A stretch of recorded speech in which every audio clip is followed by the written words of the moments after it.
Welcome to the 2009 First Robotics Competition and this year's game, Lunacy. Lunacy is played on a 27 by 54 foot field known as the Crater. Alliances of 3 teams each are positioned in bases at each end of the field from where they control their robots. Additional player stations are located along the edges of the crater. The crater is covered with a slick polymer material called regolith that provides a unique surface for the robots to drive upon. Special wheels are used on the robots to create a low-friction interaction with the regolith. This simulates the low traction effects of driving in the 1/6 gravity on the surface of the Moon. Lunacy uses 3 types of game pieces known as moon rocks, empty cells, and supercells.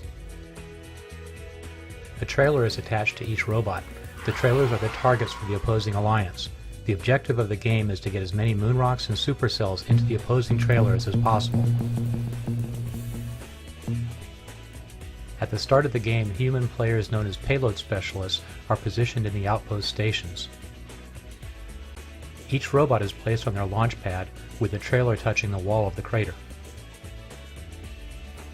Robots are able to start the game with up to 7 moon rocks in their possession.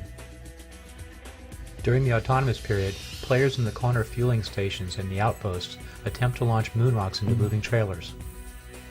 Each robot starts in a launch pad in front of an opposing player. As robots start to move away, the other alliance may try to block the robot's progress to make them easy targets. Or, robots may use their cameras to track the vision targets on top of each trailer.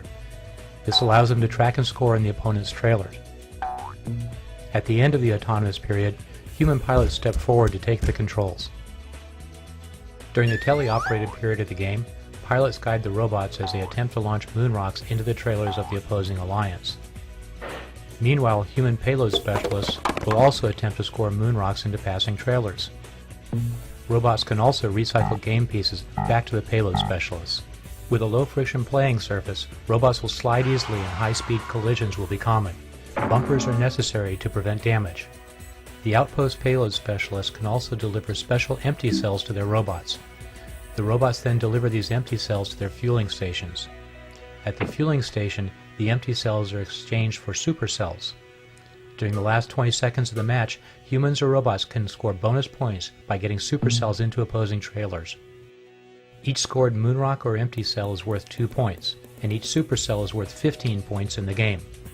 Good luck, and we'll see you at the competitions.